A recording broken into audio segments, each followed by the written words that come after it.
방탄 콜라보 출장 15야가 공개된 후 예상대로 빵빵 터지고 있습니다. 안 그래도 귀여워서 떴다는 BTS이기에 영상 내내 배꼽을 부여잡고 볼 수밖에 없었는데요. 인물 퀴즈 중 제이홉이 코난 오브라이언의 사진을 보고 아리송한 표정을 짓는 동안 옆에서 카운팅이 무자비하게 들어갔고 커튼이라고 외쳐버리고 말았죠. 그러나 진이 코난을 몰라라며 핀잔을 주고 지민도 코난쇼를 몰라라며 제이홉을 놀렸습니다. 제이홉이 헷갈렸다며 미안해하자 지민은 대한민국 안에 있으면 괜찮을 거라고 그를 위로했습니다. 그러나 월드스타 BTS의 이 소동을 어찌 알았는지 해당 장면을 자신이 직접 진행하는 TBS 코난쇼를 통해 공개하며 지난 28년 동안 밤낮으로 방송을 하고 한국에 직접 방문해 인기를 누린 내게 커튼이라고 하다니 너희에게 복수하겠다. BTS를 가만두지 않겠다. 아니 조용히 화낼 거다. 방탄소년단은 성공의 길을 걷고 있고 난 늙고 있는 데다 그들은 전 세계를 움직이고 있으니까 라며 웃어 보였는데요. 점짓 화난 척 하지만 귀엽다는 표정이 역력했죠. 제이홉 역시 방탄소년단 공식 SNS를 통해 코난의 계정을 태그하며 미안해요 커튼이라는 글과 함께 커튼을 배경으로 키스를 보내는 사진을 찍어 올리며 장난스럽게 사과의 말을 전했는데요. 이에 코난이 자신의 SNS 계정에 제이홉의 트윗을 인용하며 호비를 변호하자면 코난이라는 이름만큼 커튼도 큰 의미가 있다는 글을 올리며 월드스타들의 실시간 소통을 보여줬습니다. 한편 제이홉을 비롯해 비는 인물 퀴즈에서 디카프리오와 로다주를 틀리고 지민은 한국의 손흥민 선수를 알아보지 못해 방송 내내 멤버들의 원성을 샀는데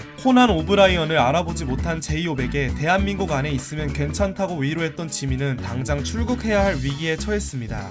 방송 내내 개인 바보스러운 BTS 멤버들의 빠른 게임 전개와 쉴 새 없이 물리는 오디오 속에서 소중한 버섯 사수로 웃음을 줬던 지민은 이어 유튜브로 채널을 옮겨 단언컨대 방탄 역사상 가장 장난판이 될 게임에 임하며 특유의 발랄하고 장난꾸러기다운 BTS의 모습을 보여줬습니다. 손흥민을 모르니까 인싸가 될 수 없다는 슈가와 티격태격하며 미니모니 모먼트를 보여줬던 지민은 서로의 미션을 방해하는 중에 최근 수술한 슈가의 왼쪽 어깨에 무리 주지 않게 조심하는 모습을 보였습니다. 다들 뛰고 장난치는 예능 촬영 중이라 정신없을 법한 상황인데 순간적으로도 신경 써주는 세심함과 감동받은 아미들이 많습니다. 슈가는 11월 그 상태로는 가수 활동에 무리가 있다는 의료진 판단에 수술을 결심했다는 후문이다. 다만 슈가는 팬들이 걱정할 것을 염려해 자신의 수술 사실을 아주 가까운 사람들에게만 알렸는데 슈가 어깨 수술하러 가기 전과 수술 끝난 후에도 전화로 챙겼다고 하는데요. 2012년 당시 20살이던 연습생 슈가는 학비를 벌기 위해 배달 아르바이트를 병행했고 그때 교통사고를 당해 어깨를 크게 다쳤습니다. 데뷔하고 활동하면서 해가 지날수록 어깨 문제가 심해져 보통은 운동이나 약물 치료로 일상생활이 가능하지만 슈가의 직업 특성상 그게 불가능한 상황까지 치달았고 결국 의사가 수술을 권유했다고 하죠. 수술 후 V앱에서 칠성 사이다 광고 때 500ml 사이다병 하나를 드는데 어깨 통증이 심한 걸 겪고 이렇게 살 수 있을까 싶은 생각이 들며 이걸 계기로 수술 다짐했다고 말했던 슈가죠. 장난치는 와중에도 슈가의 어깨를 위해 팔이 아닌 몸통 전체를 부축해서 들어올리는 배려 깊은 지민의 모습에 BTS가 왜 불화 하나 없는 월드스타로 언급되었는지 엿볼 수가 있었습니다. 강아지와 고양이 중 좋아하는 하나를 못 골라서 신조어로 강양이를 만들어낸 인간 강양이 재민씨, 지옥에서 올라온 올펜,